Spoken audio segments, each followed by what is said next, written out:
color in coordination compounds. Colour in coordination compounds 3 कारणों से हो सकता है। 3 कारण जो कि हैं हमारे पास। पहला, जिसे कहते हैं डी डी ट्रांजिशन। दूसरा हो सकता है एलएमसीटी, और तीसरा हो सकता है एमएलसीटी। एलएमसीटी का मतलब है ligand metal charge transfer. Then MLCT का मतलब हुआ metal ligand charge transfer. DD तो इस कोऑर्डिनेशन कंपाउंड के कलर दिखने का कारण क्या होगा, या दुनिया में कुछ भी कलर दिखने का कारण क्या होगा? तो इसके ऊपर जब व्हाइट लाइट पड़ेगी या सनलाइट पड़ेगी, तो ये व्हाइट लाइट जब इस ऑब्जेक्ट पे पड़ेगा तो इसमें से कुछ रिफ्लेक्ट होगा, और रिफ्लेक्ट होके जब ये हम तक पहुंचेगा, उनकी वजह से कोई भी ऑब्जेक्ट हमको दिखाई देता है। तो इसीलिए हम ये कहते हैं कि अगर कोई ऑब्जेक्ट ब्लैक है तो इसका ये मतलब है कि ये एब्जॉर्ब कर ले रहा है ऑल द विजिबल लाइट। सारा का सारा विजिबल लाइट इसने एब्जॉर्ब कर लिया, जो भी उसके ऊपर आ रहा था। तो रिफ्लेक्ट होके हमारे तक पहुंचने वाली जो रेस थी वो नहीं आ रही थी, और इसी वजह से ब्लैक दिख रहा था। तो कोई भी ऑब्जेक्ट का एक पर्टिकुलर कलर दिखने का कारण क्या है कि उस ऑब्जेक्ट से रिफ्लेक्टेड रेस जो आ रही है, जो भी लाइट पड़ा उससे जो रिफ्लेक्टेड रेस है, उन रिफ्लेक्टेड रेस का कलर क्या है। So we can say colour of reflected rays will give the color of object या substance जिसको भी आप देख रहे हो। अब यहां पे इंपॉर्टेंट चीज ये समझनी है हमें कि कौन सा कलर एब्जॉर्ब होगा और कौन सा कलर रिफ्लेक्ट होगा। तो कौन सा कलर एब्जॉर्ब होगा और कौन सा कलर रिफ्लेक्ट होगा, इसको डिसाइड करने के लिए मैंने 3 थ्योरीज के बारे में बात। का मतलब हुआ कि मान लीजिए एक ऑक्टाहेड्रल कॉम्प्लेक्स है, और इसमें ऑक्टाहेड्रल कॉम्प्लेक्स में हुआ ये कि डी ऑर्बिटल 2 पार्ट में स्प्लिट हो गया। तो कोई एक इलेक्ट्रॉन जो कि हमारे T2G ऑर्बिटल में है, वो अगर T2G ऑर्बिटल से EG ऑर्बिटल में जंप कर जाए, यहां से यहां, तो T2G से EG ऑर्बिटल में अगर जंप कर जाएगा, और तो फिर हम देखते हैं कि यहाँ पे इस जंप के करस्पॉन्डिंग इसने एनर्जी अब्सॉर्ब किया होगा। और जब ये हायर ऑर्बिटल से वापस नीचे आएगा तो एक फोटोन एमिट करेगा, यानी यहां से जब यहां आएगा तो फोटोन एमिट करेगा, और फोटोन का एनर्जी होगा डेल्टा ओ के बराबर। तो इस पर्टिकुलर एनर्जी डिफरेंस के बराबर का एक वेवलेंथ एमिट होगा। दैट मीन्स मैं कह सकता हूं delta o will be h c upon lambda. तो इस वेवलेंथ को आप चाहो तो निकाल सकते हो एच सी अपॉन डेल्टा ओ से। तो ये एक पर्टिकुलर वेवलेंथ एमिट होगा इस कोऑर्डिनेशन कंपाउंड के लिए, और इस पर्टिकुलर वेवलेंथ के करस्पॉन्डिंग आपको कलर दिखाई देगा। ओके, या आप ऐसे समझें कि जो वेवलेंथ, अच्छा इसको ऐसे देखो, डीडी ट्रांजिशन का जब इलेक्ट्रॉन को हायर ऑर्बिटल में जाना है T2G से EG में, तो डेल्टा ओ एनर्जी के गैप के बराबर का वेवलेंथ चाहिए। तो लेट से आप इस जो भी कंपाउंड है इसको आपने व्हाइट लाइट में रख दिया, यानी कि सनलाइट में रख दिया, तो वो सनलाइट में क्या होगा कि ये डेल्टा ओ गैप का एनर्जी अब्सॉर्ब कर लेगा। तो डेल्टा ओ के गैप के बराबर का एनर्जी जब ये अब्सॉर्ब करेगा, तो बाकी बचे हुए कलर्स जो कि रिफ्लेक्ट होंगे वो कलर्स आपको दिखाई देंगे। तो 2 चीजें होती है, एक होता है वेवलेंथ एब्सॉर्ब्ड, तो ये मैं कह रहा हूं this is the wavelength of light absorbed, और वेवलेंथ और ऑफ लाइट एब्जॉर्ब होने के बाद एक कलर है जो दिखाई देता है, उसको बोलते हैं कॉम्प्लीमेंट्री कलर। मतलब जो कलर एब्जॉर्ब हो गया उसके अलावा बाकी बचे हुए कलर्स का मिक्सचर कहलाता है कॉम्प्लीमेंट्री कलर। और ये कॉम्प्लीमेंट्री कलर की वजह से ही कलर ऑफ कोऑर्डिनेशन कंपाउंड देखने को मिलेगा। ठीक है, याद रखो जो वेवलेंथ एब्जॉर्ब हो रहा है वो कलर नहीं होता है हमारे कोऑर्डिनेशन कंपाउंड का, कलर होता है बाकी बचे हुए रिमेनिंग कलर्स का मिक्सचर। कॉम्प्लीमेंट्री कलर जो होगा उसकी वजह से आपको दिखाई देता है कलर। ओके, जैसे एक इसको एग्जांपल से यहां तक नोट कर लिया, तो एक एग्जांपल से मैं इसको समझाता हूं।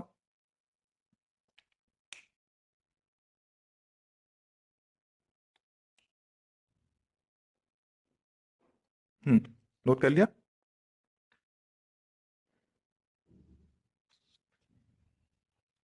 सो लिख लेना यहां, according to crystal field theory,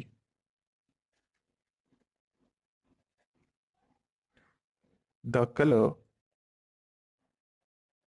in coordination compound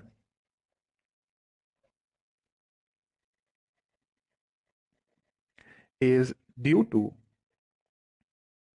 dd transition of electron under the influence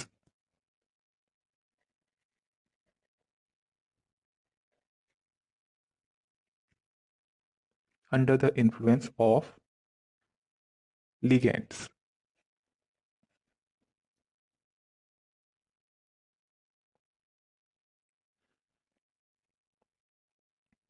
okay, और अगर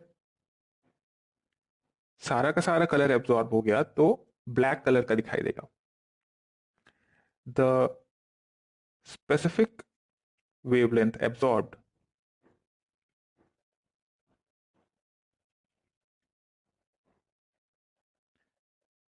the specific wavelength absorbed from the visible part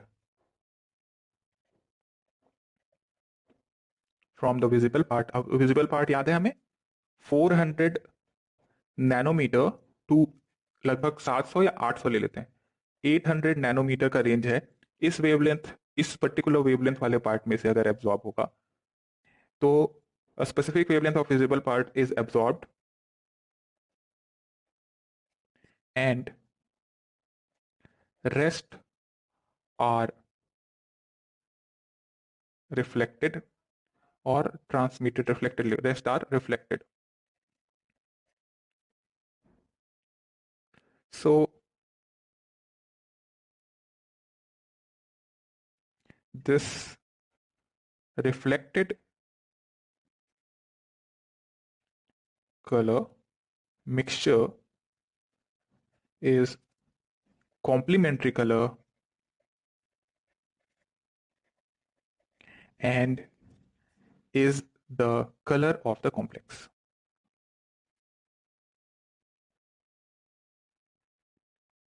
and is the colour of the complex. तो ये theoretical part में भी हमने लिख लिया है। सो एक एग्जांपल से इसको हम समझ लेते हैं। सो लेट से मेरे पास एक एग्जांपल है,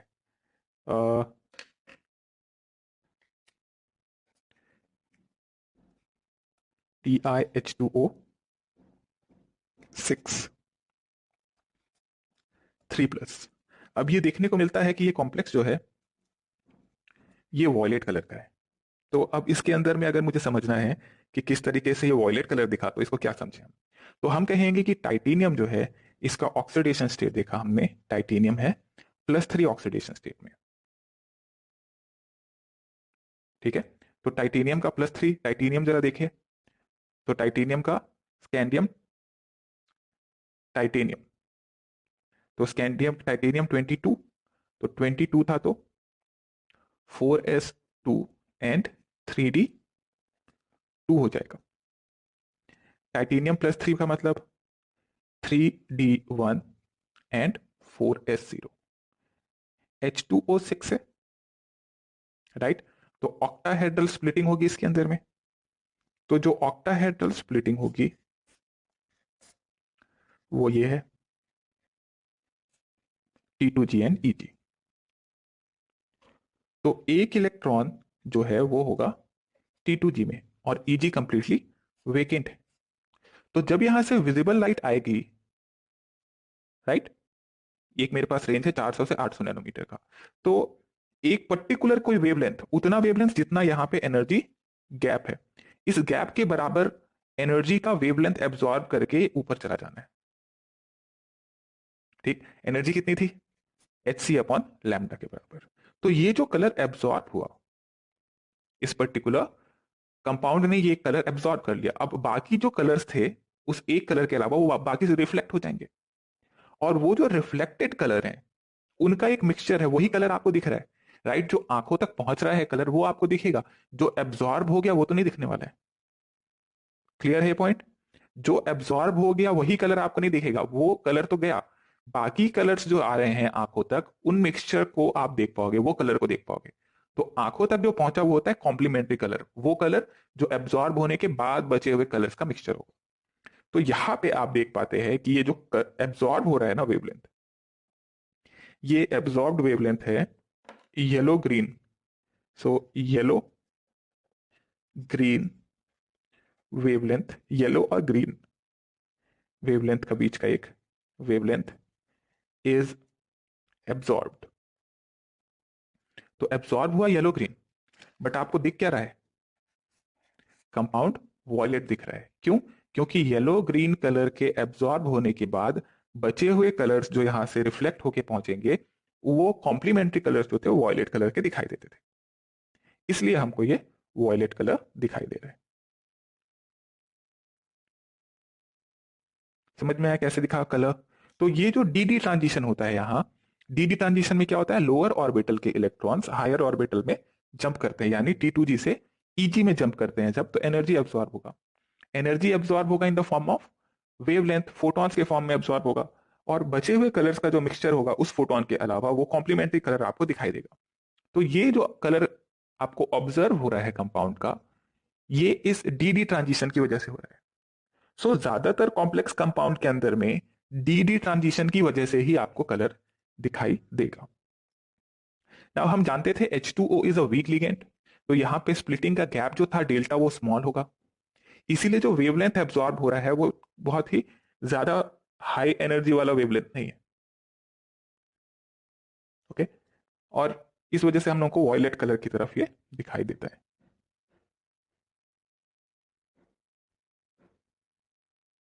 ठीक है, समझ में आया कैसे हुआ?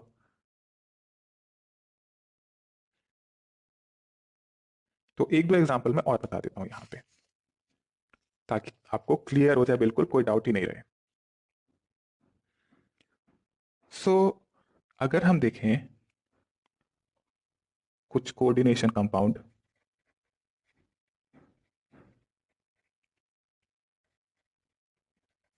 उनका वेवलेंथ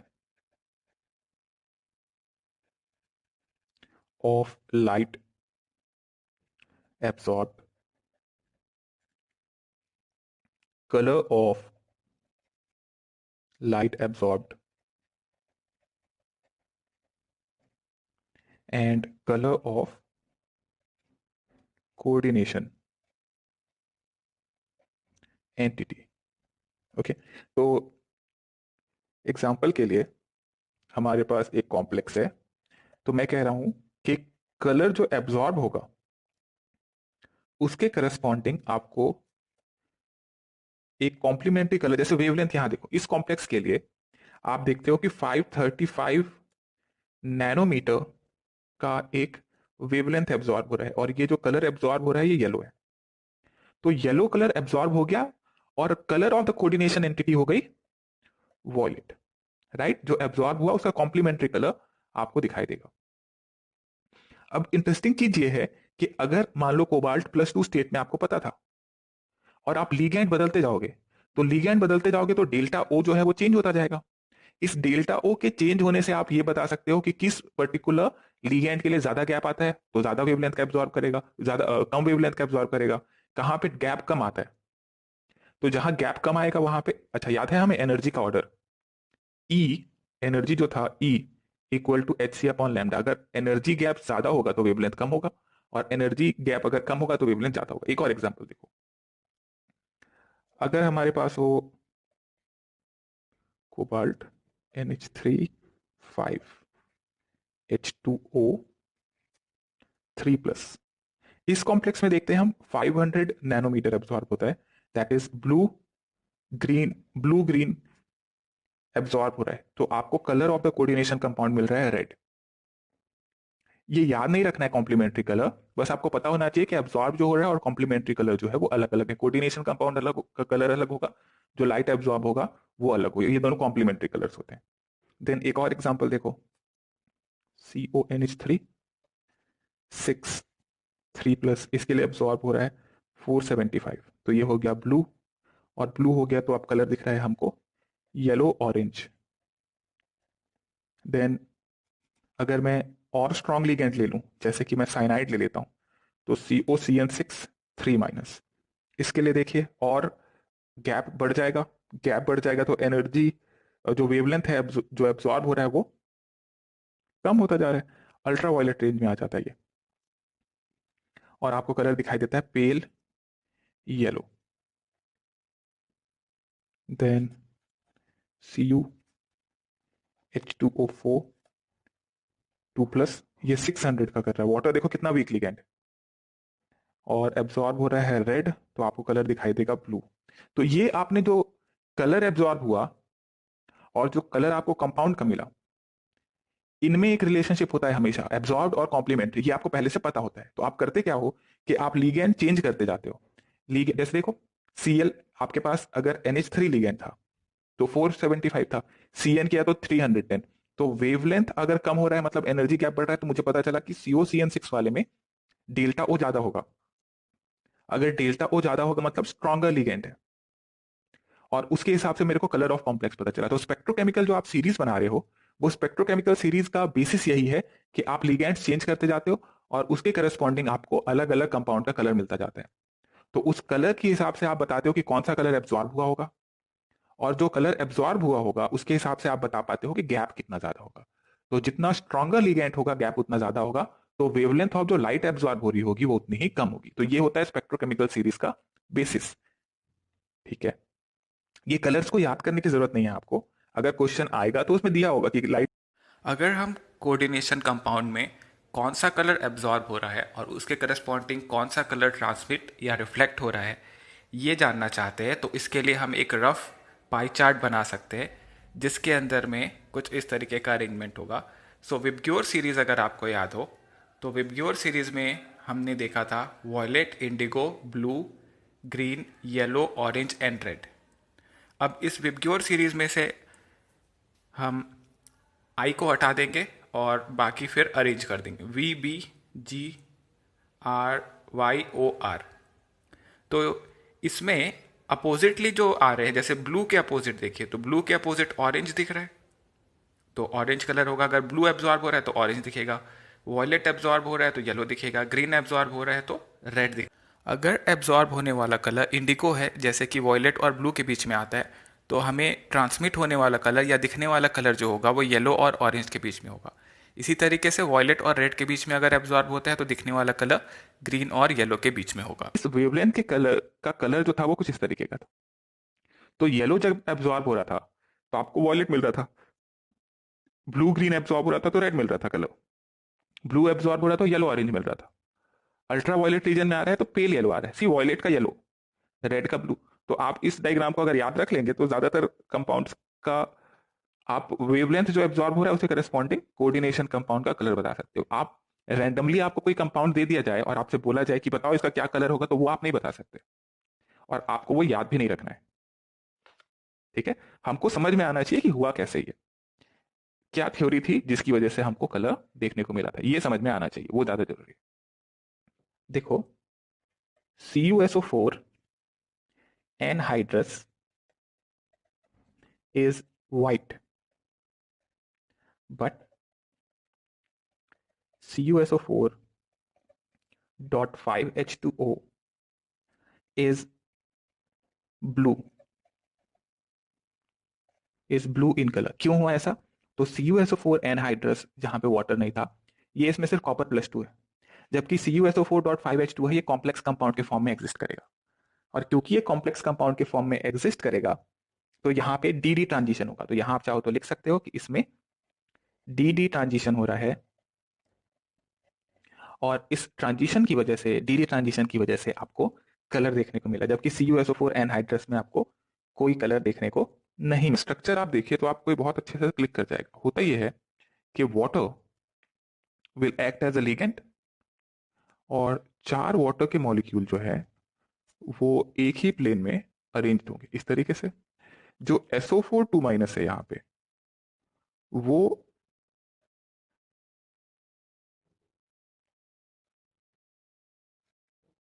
एक्ट करेगा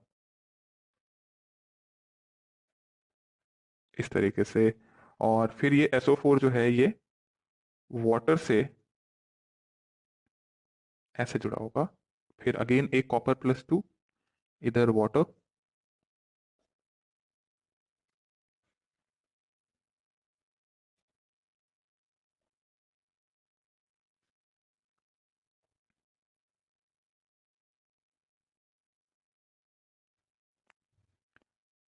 और यहाँ ये हाइड्रोजन बॉन्डिंग से। तो कुल मिला के इधर भी ऐसा ही होने वाला है, ऊपर भी O- sulphur, double bond O, double bond O- और ये फिर एक वाटर से हाइड्रोजन बॉन्डिंग में, इधर हाइड्रोजन बॉन्डिंग में। तो देख सकते हैं कोऑर्डिनेशन नंबर जो आ रहा है वो आ रहा है 6, but also there is hydrogen bonding,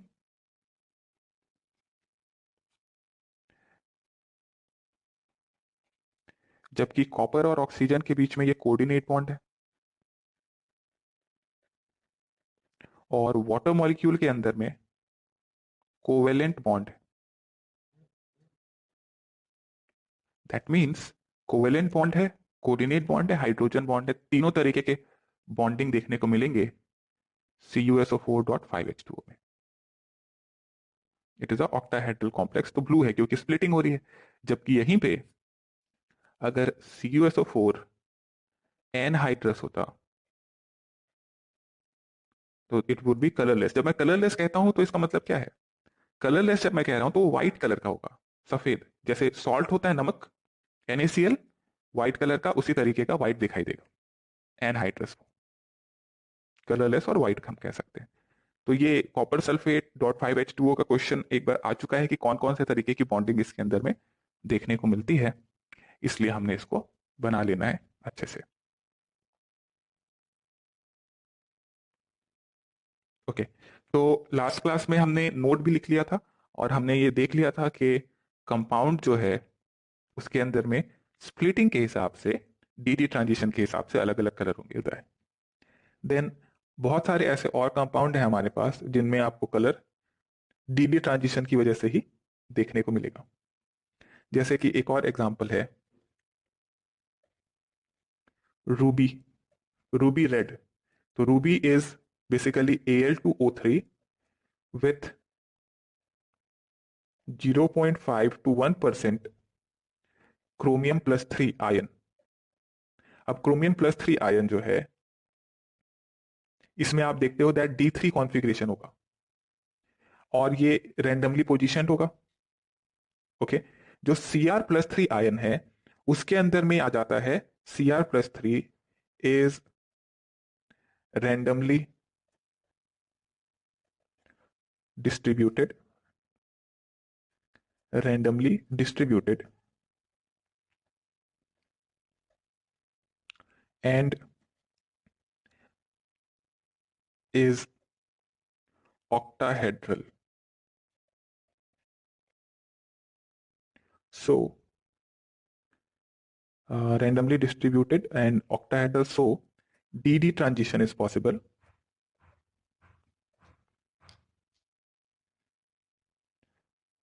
Is possible or present. and gives a red color to ruby.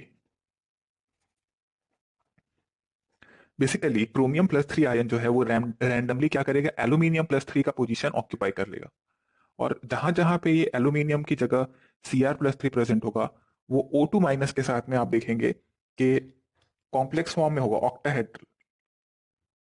Okay, तो ऑक्टाहेड्रल होने की वजह से डी ट्रांजिशन होगा, यानी D2G और Eg वाला स्प्लिटिंग, और उसकी वजह से आपको एक कलर दिख रहा है। तो अब मैं कह रहा हूं कि रेड कलर तो रूबी का दिख रहा है, तो आप ये मत बोलने लग जाना कि रेड कलर एब्जॉर्ब हो रहा है। एब्जॉर्ब हो रहा होगा ब्लू के आसपास का कोई कलर, बिकॉज रेड तब दिखता है जब ब्लू होता है, ब्लू का रेड है, रेड का ब्लू है। तो मान के चलो कि अगर ब्लू के आसपास का कोई कलर एब्जॉर्ब हो रहा है तो रेड कलर आपको दिखाई दे रहा है। क्यों हो रहा है ब्लू एब्जॉर्ब? बिकॉज क्रोमियम+3 जो है वो ऑक्टाहेड्रल बना रहा है और डी ट्रांजिशन में ब्लू एब्जॉर्ब हो रहा है, तो रेड कलर दिख रहा है रूबी का। इसी तरीके से आप और भी देख सकते हो, जैसे एक और एग्जांपल है एमेरल्ड का। एमेरल्ड एमेरल्ड होता है ग्रीन कलर का। Emerald green is basically Be+3 Al2Si6O18, ये इसका क्रिस्टल होता है। नाउ इसके अंदर में भी इसके इन विच Chromium+3 ion occupy octahedral sites, right. Octahedral sites होंगे मतलब ऑक्टाहेड्रल ज्योमेट्री इसके अंदर में, मतलब चारों तरफ से 6 लिगेंड्स के साथ ये जुड़ जाएगा। और in this case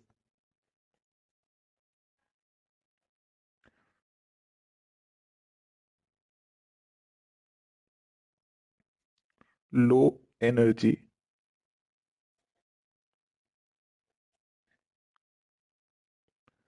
corresponding to yellow is yellow, and hence green color is observed. तो Chromium+3 रूबी के केस में देखिए रेड कलर दे रहा है, जबकि एमराल्ड में ग्रीन दे रहा है। तो ग्रीन दे रहा है यानी कि येलो एब्सॉर्ब कर रहा था वो।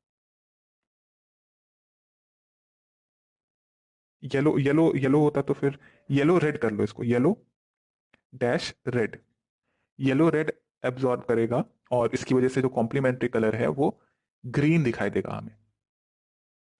तो जब क्रिस्टल चेंज कर दिया, दोनों जगह Chromium+3 था, बट क्रिस्टल चेंज कर दिया जब आपने, तो उसकी वजह से आप देख रहे हैं कि जो एब्जॉर्ब होने वाला वेवलेंथ है वो भी चेंज हो जाता है। ठीक है, यहां तक समझ में आया? तो ज्यादातर डी कंपाउंड, ज्यादातर कंपाउंड जो हैं जिनमें आप देखते हैं कि ट्रांजिशन मेटल्स होंगे, वो कलर्ड होने का कारण, सबसे बड़ा कारण है डी ट्रांजिशन। और डी ट्रांजिशन कब होगा? जब ज्योमेट्री होगी ऑक्टाहेड्रल, टेट्राहेड्रल या स्क्वायर प्लैनर, और इस डी ट्रांजिशन की वजह से कलर आता है। ठीक है, यहां तक समझ में आता है? बोलो। अब कई बार क्या होता है, जैसे एक कंपाउंड देखो, चार्ज ट्रांसफर स्पेक्ट्रा है वो थोड़ा अलग तरीके से काम करता है।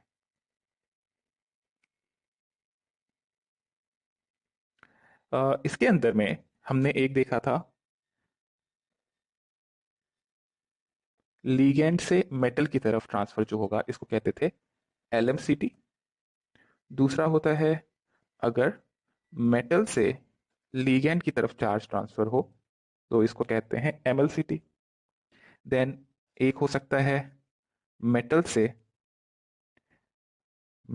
दूसरे एक मेटल पे मेटल मेटल चार्ज ट्रांसफर। ये देखो, इसमें से सिर्फ LMCT आपके काम का है, बाकी मैं बता जरूर रहा हूं, नोट कर लेना आप। लेकिन याद रखना कि जब रिवीजन करेंगे आप, तब आपको सिर्फ LMCT पे ध्यान देना है। तो एक होता है LLCT। ओके, तो पहला जो आप देख रहे हैं LMCT, इसमें हो क्या रहा है, लीगेंड से मेटल की तरफ चार्ज ट्रांसफर हो, लीगेंड से मेटल की तरफ चार्ज ट्रांसफर हो। तो लीगेंड जो है वो कम एनर्जी का दिखाई देता है, मेटल जो है वो हायर एनर्जी का, और आप कह सकते हो लिगेंड जो है उसके पास इलेक्ट्रॉन है, यानी ये फिल्ड इलेक्ट्रॉन्स है इसके पास, और मेटल जो है वो खाली है। तो यहाँ पे वेकेंट ऑर्बिटल होना बहुत जरूरी है जिसमें ये इलेक्ट्रॉन ले सके, right. Metal ligand charge transfer में समझ में आ रहा है कि मेटल से लिगेंड की तरफ चार्ज ट्रांसफर हो रहा है। तो इसमें जरूरी यह है कि मेटल में इलेक्ट्रॉन होने चाहिए ज्यादा, तो कम से कम इलेक्ट्रॉन इन ईजी ऑर्बिटल अगर है तो ही बात बनेगी। और लिगेंड के अंदर में कौन सा है ऑर्बिटल जिसमें जाएगा, तो उसमें तो पहले से इलेक्ट्रॉन था, तभी तो पाई बॉन्ड बना था। तो यहां पे देखेंगे हम filling in pi star orbital. Then MMCT, एक मेटल M1 मान लीजिए, एक मेटल M2 मान लीजिए। M1 से M2 अगर चार्ज ट्रांसफर हो तो मेटल मेटल चार्ज ट्रांसफर। अगर दो लिगेंड है, लिगेंड से लिगेंड अगर चार्ज ट्रांसफर होगा तो LLCT कहा जाएगा। Okay,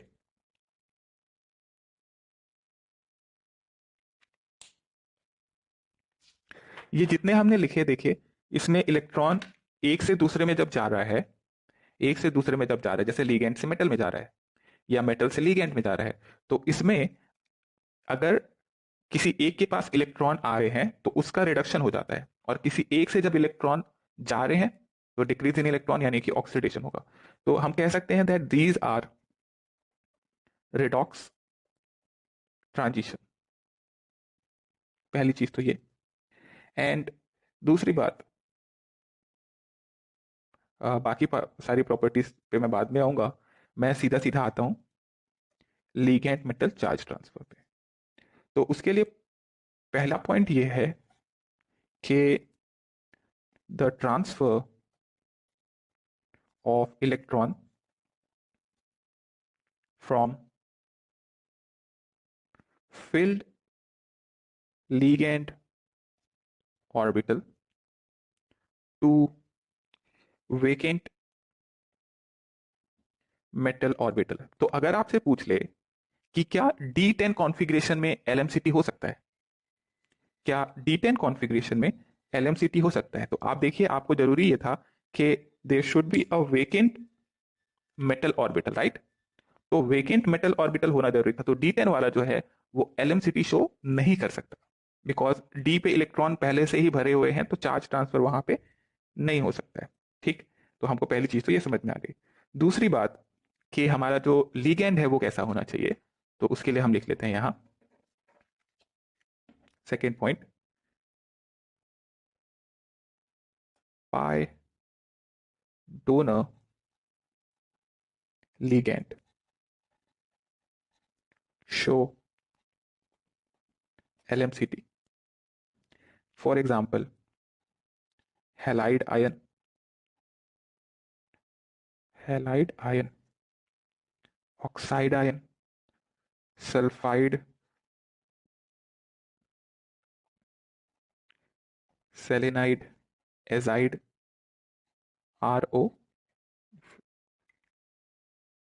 minus. अब और डिटेल्स में मैं नहीं जाऊंगा, मैं सीधे सीधे एग्जांपल्स के बारे में बात करूंगा, यहां पे नोट कर लो।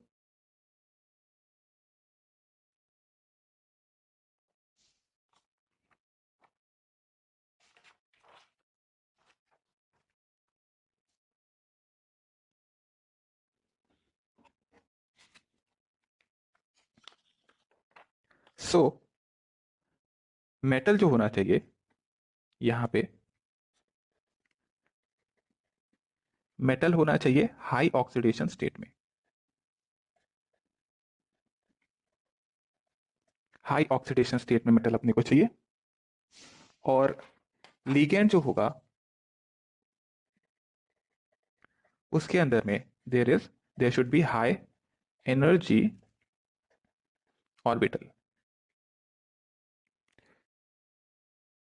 हाई एनर्जी के ऑर्बिटल्स होने चाहिए, जैसे ऑक्साइड, यानी ये हाई एनर्जी ऑर्बिटल्स मैं बोल रहा हूं नॉन बॉन्डिंग इलेक्ट्रॉन्स के लिए। नॉन बॉन्डिंग इलेक्ट्रॉन्स जो हैं वो हाई एनर्जी के दिखने चाहिए आपको। जैसे एग्जांपल के लिए समझें, एक एग्जांपल हमने पहले देख रखा था,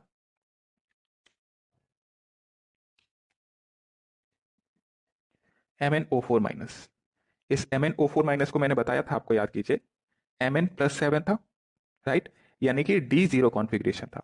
तो जब D0 कॉन्फ़िगरेशन था तो डी डी स्प्लिटिंग होने के बाद इलेक्ट्रॉन है ही नहीं जो डी डी ट्रांजिशन शो कर सके। अब देखिए, मेटल का ऑक्सीडेशन स्टेट हाई है, डी ऑर्बिटल खाली भी है, लिगेंड हाई एनर्जी में ऑक्साइड आयन। तो यहां पे Mn O O O and O, यहां पे जो Mn O माइनस से Mn की तरफ चार्ज ट्रांसफर होगा, इसकी वजह से हम देखते हैं that the colour is purple due to LMCT। अब LMCT की वजह से जो कलर आता है वो बहुत ही डीप इंटेंस कलर देखने को मिलता है। अच्छा, दूसरा एक एग्जांपल होगा CrO4 K2CrO4। मैंने यहाँ पे एग्जांपल एक लिखाया था, वो चेंज करो उसको। मैंने K2MnO4 बताया था, K2MnO4 में, या वहां लिख लो K2MnO4 में क्या लिखोगे, colour not due to LMCT, because वहां पे D1 यानी कि डी में एक इलेक्ट्रॉन था वहां, इस वजह से वहां पे LMCT नहीं होगा, लिखा वहां पे।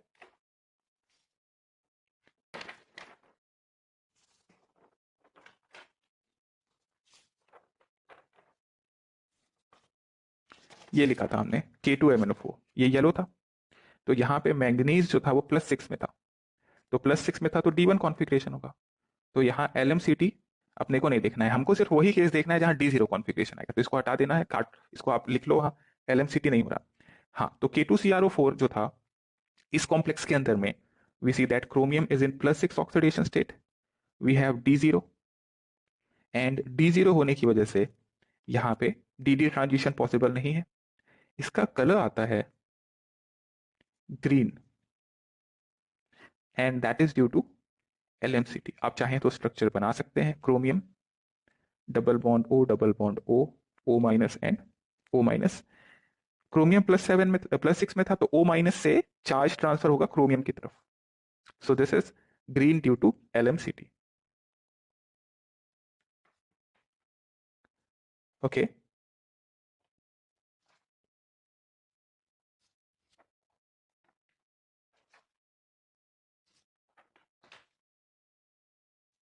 नोट करो, ये 2 एग्जाम्पल अपने को ध्यान रखना है। और भी कई एग्जाम्पल होते हैं LMCT के, बट हम लोग 2 ही एग्जाम्पल देंगे। हम लोग के कोर्स में LMCT है नहीं, बट KMnO4 का कलर पूछ सकता है आपसे क्यों होता है। हो गया। अब देखिए, थोड़ा सा मैं बता देता हूं MLCT के बारे में। This is metal ligand charge transfer. Metal ligand charge transfer. अब इसमें मेटल में इलेक्ट्रॉन होने चाहिए इन, लिखो, इलेक्ट्रॉन इन Eg, और ligand should be aromatic, or it can be low lying pi star orbital, low lying pi star orbital, जैसे कि डाइअमीन्स,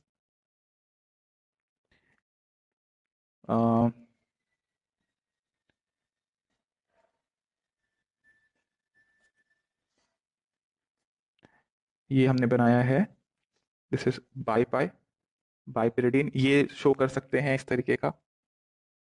सो इसमें होता यह है कि मेटल जो है, मेटल से लिगैंड की तरफ इलेक्ट्रॉन ट्रांसफर होगा। तो अगर आप देखो, मेटल में 2 पार्ट में स्प्लिट हुआ था, T2G एंड Eg, और जो लिगैंड है, उस लिगैंड के अंदर में हम देखते हैं स्प्लिटिंग होता है सिग्मा। अगर हम मॉलिक्यूलर ऑर्बिटल थ्योरी के हिसाब से देखें, तो सिग्मा, पाई, सिग्मा स्टार और पाई स्टार यहां जाता है। तो Eg से अगर इलेक्ट्रॉन Eg में है आपके मेटल में, तो यहां से अगर इलेक्ट्रॉन इस पाई स्टार में जाएंगे तो बोलेंगे मेटल से लिगैंड की तरफ। अब देखो, T2G से भी ट्रांसफर हो सकता है, बट T2G से जो ट्रांसफर होगा ना, ये गैप बहुत बड़ा है, तो जनरली T2G से जब ट्रांसफर हो रहा है तो वो अल्ट्रावायलेट रीजन में आ जाएगा, क्योंकि गैप बहुत बड़ा है। तो इसलिए Eg में अगर इलेक्ट्रॉन है, इलेक्ट्रॉन इन Eg है, तभी आपको कलर देखने को मिलेगा। और दूसरा, आपके पास जो पाई स्टार ऑर्बिटल है लिगैंड का, वो कम एनर्जी का होना चाहिए ताकि ये गैप कम हो। अगर बहुत हाई एनर्जी का पाई स्टार ऑर्बिटल है तो फिर वहां पे आपको इस तरीके से नहीं देखने को मिलेगा। खैर, इसके अलावा फेनेंथ्रीन जैसे हैं,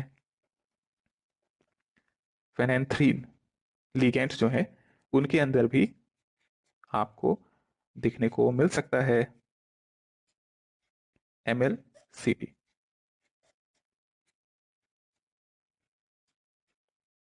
ओके, एक एग्जांपल लिख लो यहाँ पे, एक एग्जांपल नोट करो।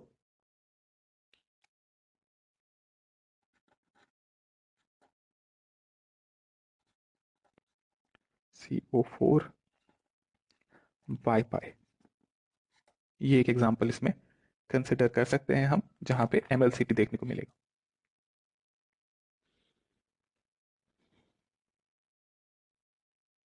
अच्छा, इसमें एक कार्बन मोनोऑक्साइड जो है, ये लिगेंड भी जोड़ लेना। कार्बन मोनोऑक्साइड में भी हम MLCT देख सकते हैं, बिकॉज इसका पाई स्टार कम एनर्जी का देखने को मिलेगा।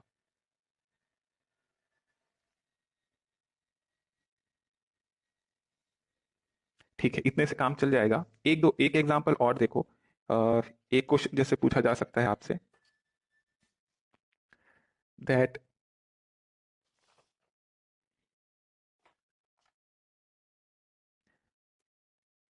rust is brown color, why? तो रस्ट जो होता है वो होता है Fe3O4।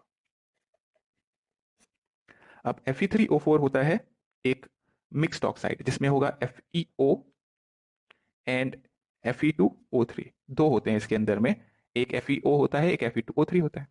तो यहाँ पे Fe+2 से Fe+3 पे चार्ज ट्रांसफर होता है, इसको बोलते हैं metal metal charge transfer. Fe+2 से +3 में, है ना, लोअर ऑक्सीडेशन स्टेट से हायर ऑक्सीडेशन स्टेट वाले की तरफ इलेक्ट्रॉन ट्रांसफर हो रहा है, तो इसमें MMCT होता है, और इस वजह से the colour is brown due to MMCT। इसी तरीके से और भी कई ऐसे कॉम्प्लेक्सेस हो सकते हैं जिनके अंदर में मेटल मेटल होता है चार्ज ट्रांसफर, लेकिन उस पर हम इतना भी। Pb3O4 है, तो Pb3O4 जैसे कंपाउंड है, तो इसके अंदर में होता है PbO और होता है PbO2, बिकॉज लेड जो है वो +2 और +4 में एक्सिस्ट करता है। तो Pb+2 से Pb+4 यहाँ पे चार्ज ट्रांसफर होगा, तो इसकी वजह से भी आपको Pb3O4 में कलर देखने को मिलेगा। ओके, तो ये मेटल मेटल चार्ज ट्रांसफर कहलाता है। ये भी एक प्रॉपर्टी है जो देखने को मिल सकती है।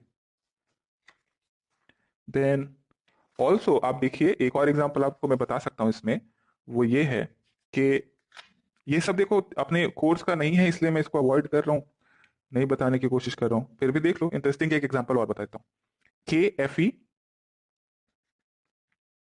FeCN6। ओके, एंड एक और एग्जांपल FeCN6। अब इस दो एग्जांपल में ये देखिए, अगर Fe बाहर वाला +3 में है, अंदर वाला +2 में, तो +2 से +3 की तरफ चार्ज ट्रांसफर ऑब्वियसली हमेशा जहां से चार्ज ज्यादा है वहीं से वो तो जाएगा। +4 से +2 में चार्ज कैसे जा सकता है? +4 में तो खुद इलेक्ट्रॉन कम है, तो जिसके पास ज्यादा इलेक्ट्रॉन है वही तो कम इलेक्ट्रॉन को देगा। तो +2 से +3 की तरफ चार्ज ट्रांसफर देखने को मिलेगा, तो ये होता है पर्शियन ब्लू। पर्शियन ब्लू याद है स्ट्रक्चर।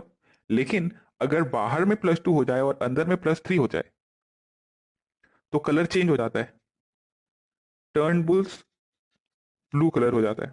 और ये दोनों कंपाउंड में आप देखें, ऑक्सीडेशन स्टेट चेंज होने से कलर चेंज हो गया। तो ऐसा भी आपको चार्ज ट्रांसफर देखने को मिल सकता है, नोट करो।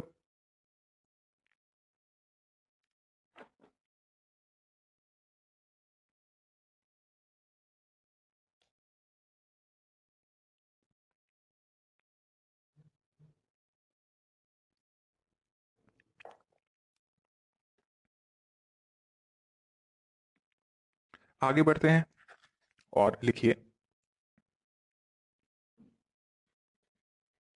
Magnetic properties of coordination compound.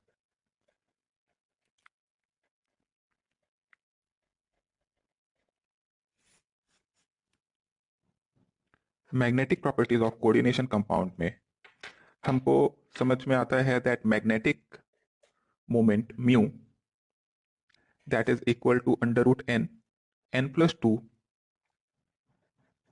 Bore magneton. अगर अगर स्ट्रॉन्ग फील्ड लिगेंड है तो पेयरिंग होगी प्रेफर और कंपाउंड हो जाएगा लो स्पिन। अगर वीक लिगेंड है तो हाई स्पिन कॉम्प्लेक्स होगा और आउटर डी कॉम्प्लेक्स भी कहेंगे इसे। और कितना मैग्नेटिक मोमेंट आ रहा है उसको अपन mu under root n plus 2 निकाल लेंगे, जहां पे n था, n is number of unpaired electron. Simple इतना ही था, मैग्नेटिक मोमेंट में म्यू निकालना आना चाहिए अपने को। नेक्स्ट मैग्नेटिक प्रॉपर्टीज के बाद हम आते हैं स्टेबिलिटीज पे।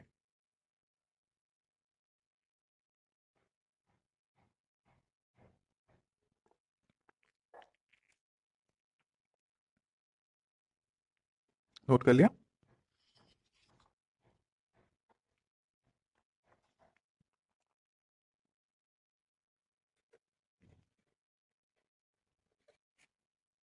Stability of coordination compounds.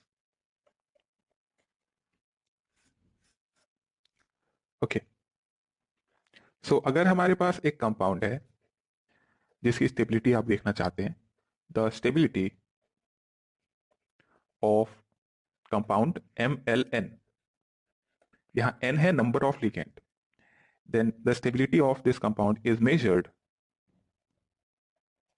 in terms of the stability constant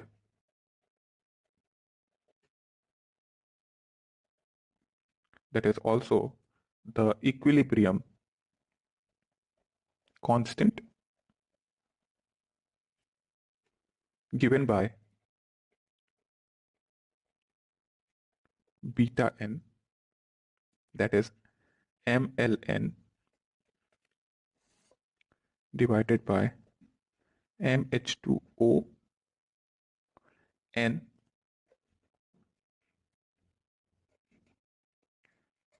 L to the power n। ये हो गया हमारा एक्सप्रेशन, और इसका ओवरऑल रिएक्शन जो होगा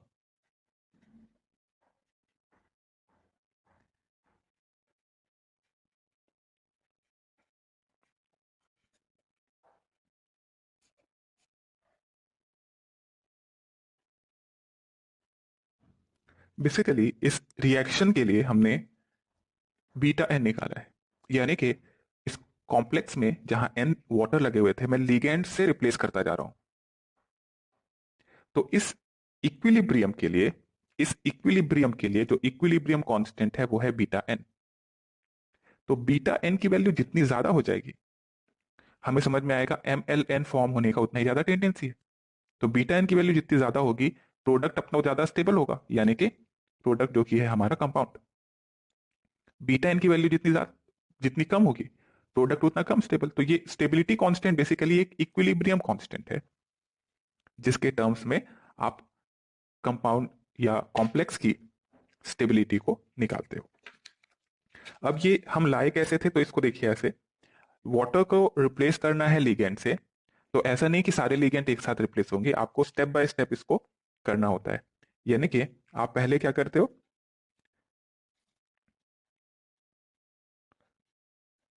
इसमें से एक लिगेंड को पहले रिप्लेस किया हमने, तो हमें मिलेगा H2ON-1 प्लस H2O। इसके लिए इक्विलिब्रियम कांस्टेंट निकालेंगे K1।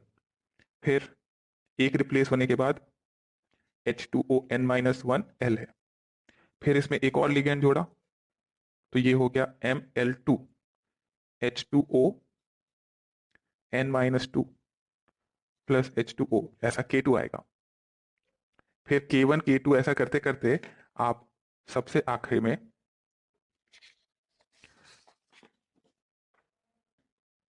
आखिरी वाटर को भी रिप्लेस कर दोगे, MLN minus 1H2O plus L giving MLN plus H2O। और ये जितनी रिएक्शन हमने लिखी थी इन सबको जोड़ देंगे, यानी कि पहले ये जो रिएक्शन लिखी थी इसको मैं सबको, ये मैंने बाकी रिएक्शन नहीं लिखे, इन सबको जब मैं जोड़ दूंगा तो अल्टीमेटली मेरे पास बच जाएगा MH2ON plus NL giving MLN plus NH2O। तो ये K1 K2 K3 ऐसे करके जो थे, इन सब के लिए मैं बीटा एन लिख सकता हूं, K1 into K2 up to Kn।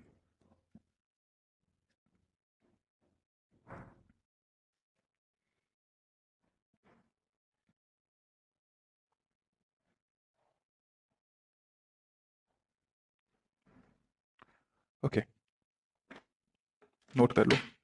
और यहां पे हम लिखते हैं beta n gives the thermodynamic stability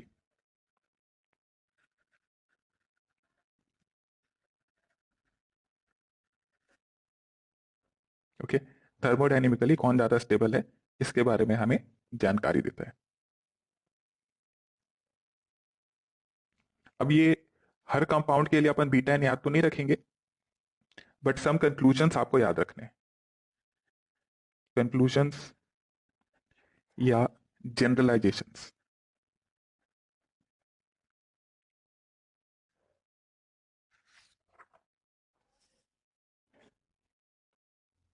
note कर लेते हैं हम ये generalisations.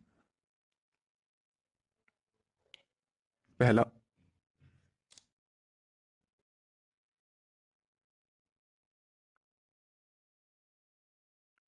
the stability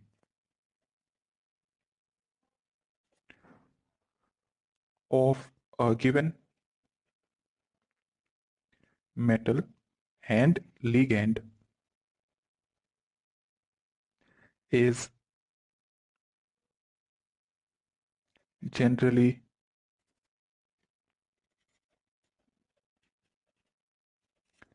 greater with greater charge on the metal।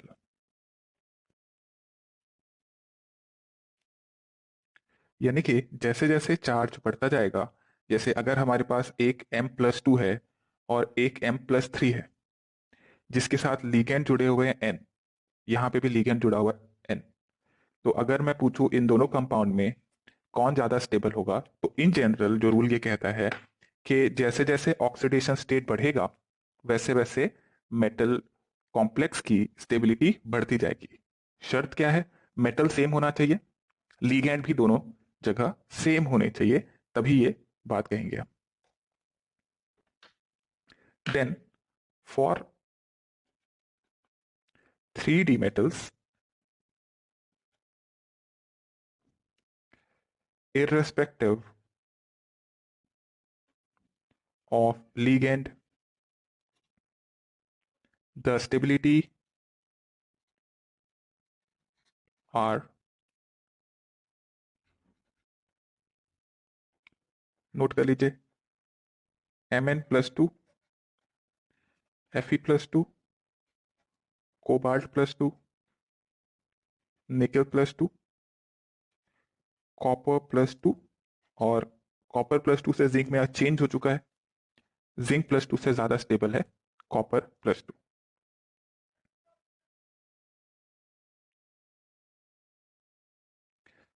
सो ये जो ऑर्डर लिखा है ये साइज के हिसाब से आपने ऑर्डर लिखा है, यहां चाहो तो लिख सकते हो, smaller the ion greater the stability. ये जनरलाइज फॉर्म है। जनरली अपन देखते हैं कि आयन का साइज जैसे जैसे छोटा होता जाता है कॉम्प्लेक्स की स्टेबिलिटी बढ़ती जाती है। जैसे यहां पे देख लो, आप M+2 को देख रहे थे, M+3 को देख रहे थे, जब आपने +2 से +3 किया तो हुआ क्या? चार्ज बढ़ा चार्ज के बढ़ने से क्या होगा, साइज जो है वो कम हो जाएगा। तो पहले यहां +2 और +3 में, +2 और +3 में क्या देखते हैं हम, +3 इज स्मॉलर, राइट। तो साइज अगर हम देखें तो +2 बड़ा होगा, +3 छोटा होगा। अगर m+4 होता तो जैसे जैसे पॉजिटिव चार्ज बढ़ेगा वैसे वैसे साइज कम होता जाएगा और छोटा हो जाता। कॉपर और जिंक की कहानी थोड़ी सी अलग है। ओके, कॉपर एंड जिंक की कहानी यह है कि जिंक D10 कॉन्फ़िगरेशन हो जाता है, और कॉपर +2 में आप देखते हो that there is D9 configuration. तो D10 और D9 में D9 का साइज स्मॉलर होगा बिकॉज D10 में रिपल्शन जो है फील्ड पेयर ऑफ इलेक्ट्रॉन्स के बीच में ज्यादा होगा, इसलिए साइज उसका बढ़ जाता है। निकल +2 एंड कॉपर +2 में सी जनरल ऑर्डर क्या था, याद करो जरा। तो जनरल ऑर्डर मेटल का अलग आता है, मेटल +2 आयन का अलग आएगा। तो आप अगर जनरल ऑर्डर याद करेंगे तो कुछ इस तरीके का था, पहले घटता है डी मेटल्स के लिए, फिर ऑलमोस्ट कांस्टेंट रहता है और एंड पे स्लाइटली इंक्रीज हो जाता है। याद आ रहा है डी मेटल्स के लिए, ये कुछ इस तरीके का था साइज। तो इनिशियली डिक्रीज होता है, फिर हाफ फिल्ड होने के बाद ऑलमोस्ट कांस्टेंट और उसके बाद फिर स्लाइटली इंक्रीज। तो ये कॉपर और जिंक का आप स्लाइट इंक्रीज देखिए। बाकियों में हम देखते हैं दैट साइज डिक्रीज होता जा रहा है मेटल +2 आयन के लिए। ठीक है, तो सीधा सीधा क्या याद रख सकते हैं इसको, सीधा सीधा याद रख सकते हैं, लेफ्ट टू राइट जब आप जा रहे हो +2 ऑक्सीडेशन स्टेट के लिए तो साइज थोड़ा डिक्रीज होगा मेटल +2 आयन का, और इस वजह से स्टेबिलिटी बढ़ेगी, बट जिंक का उल्टा आ जाता है। इस जो आपने सीरीज लिखा है इसको कहते हैं, ये दिया था इरविन विलियम्स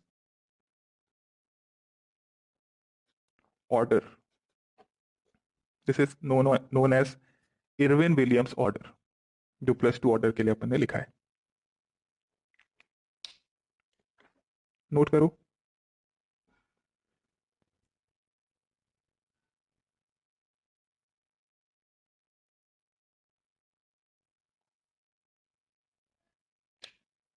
विलियम्स एम आएगा। Okay, next point.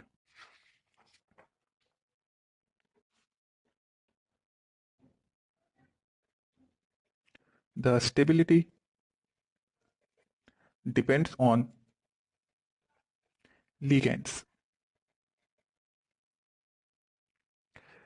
So, for chelate ligands क्या होते हैं, ऐसे ligands जो ring form करते हैं। So, for chelate ligands are LL are found to be more stable as compared to unidentate ligand. Okay, so अगर एक जगह मेटल के साथ चिलेट लिगेंड है और एक जगह मेटल के साथ यूनिडेंटेड लिगेंड है, तो chelate ligand is found to be more stable than unidentate ligand. Obviously बाकी सारे फैक्टर सेम होने चाहिए, मतलब मेटल सेम होना चाहिए, कोऑर्डिनेशन नंबर सेम होना चाहिए, डोनर एटम सेम होना चाहिए। और ये जो इफेक्ट है, this effect is known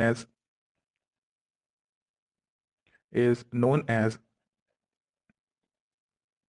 chelate effect. कौन सा effect, that chelate compounds are found to be more stable than non chelate rings, तो इस वजह उसको कहते हैं हम chelate effect. Also the chelate effect is maximum for the 5 and 6 membered rings। तो ये जो 5 मेंबर्ड और 6 मेंबर्ड रिंग है ये थोड़ा स्टेबिलिटी इंक्रीज कर देता है, इस वजह से देखते हैं chelate complex are generally more stable than non chelate ring. जैसे NiEN6 नहीं, NiEN3 है +3 में, ऐसे ही एक जनरल ले रहा हूं मैं, NiNH3 6। नाउ इथिलीन डायमीन में नाइट्रोजन डोनर एटम होता है, यहाँ पे भी +3 होगा, और NH3 में भी nitrogen donor atom, but ethylene diamine is what, Ni में ईन जो है वो बाइडेंटेड लिगेंड की तरह जुड़ेगा तो चिलेट रिंग फॉर्म होगी। तो इस वजह से आप देखते हो दैट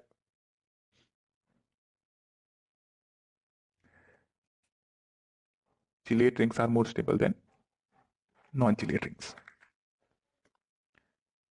देन स्टेबिलिटी में last point,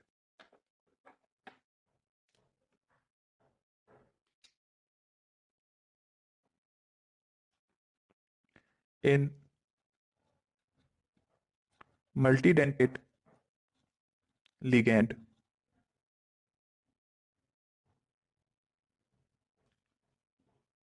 happen to be cyclic and there are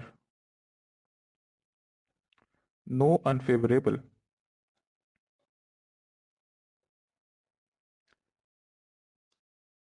steric effect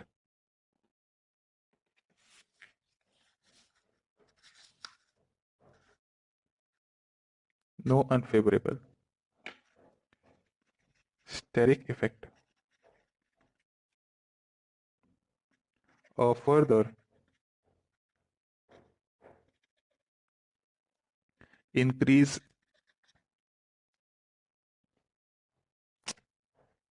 or further increase in stability occur. This is termed as macrocyclic effect. This is termed as macrocyclic effect. मतलब अगर मल्टीडेंटेड ligand है जैसे कि EDTA जैसा है जो कि कई जगहों से जुड़ सकता है, EDTA इज हेक्साडेंटेड, तो ऐसे लिगेंड जो है अगर जुड़े हों तो there is a further increase in stability. मतलब मेटल है, मेटल से ये इस तरीके का ऐसे जुड़ जाएगा 1 2 3 4 5 और एक और 6, इस तरीके से जुड़ जाएगा अगर तो ये हो जाएगा। देखो एक एक दो तीन चार पाँच छः, छह जगह से जुड़ा हुआ हेक्साडेंटेड लिगेंड, इस जैसा अगर एक लिगेंड हो जाए तो फर्दर इंक्रीज इन स्टेबिलिटी हो जाता है और इसको कहते हैं मैक्रोसाइक्लिक इफेक्ट। ओके,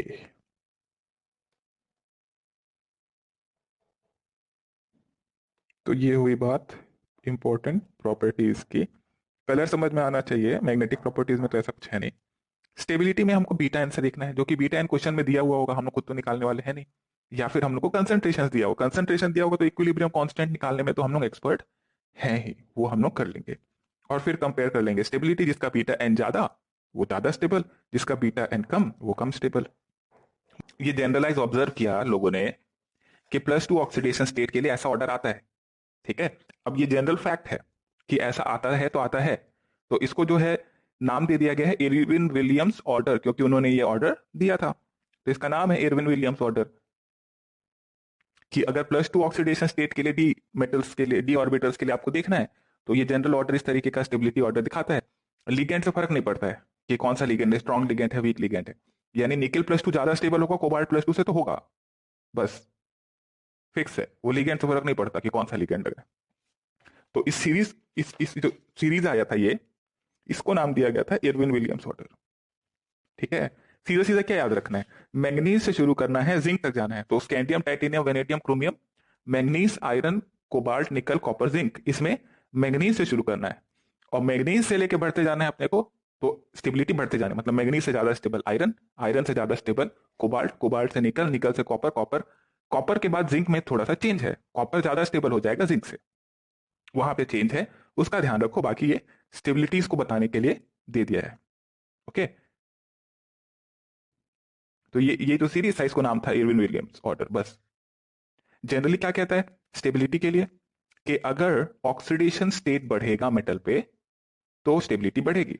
अगर +2 ऑक्सीडेशन स्टेट है और मेटल अलग अलग है आपके पास, तो उसमें हम देखते हैं लेफ्ट टू राइट जाने पे स्टेबिलिटी बढ़ती है, but copper is more stable then zinc, एक ये फैक्टर होगा। फिर ये तो हुआ मेटल वाला फैक्टर, ठीक है। अब लीगेंड वाला फैक्टर कैसे डिसाइड करते हैं, तो लीगेंड वाला फैक्टर ये कहता है कि अगर आपके पास जो लीगेंड है वो मोनोडेंटेड है और एक जगह बाइडेंटेड है, तो बाइडेंटेड वाला चिलेट रिंग बना लेगा, तो चिलेट रिंग वाले जनरली ज्यादा स्टेबल होते हैं, तो होते हैं तो चिलेट रिंग वाला ज्यादा स्टेबल। अगर आपका कंपाउंड के अंदर में जो आपका लिगेंड था वो एक से ज्यादा रिंग बनाने लग गया, तो एक से ज्यादा रिंग बनाने लग गया तो ऐसा रिंग पे रिंग बनते जा रहे हैं वहां पे, तो वहां जब ज्यादा रिंग हो जाएगा तो स्टेबिलिटी बढ़ जाती है। कुल मिला के जब रिंग बनते हैं ना तो स्टेबिलिटी बढ़ती है।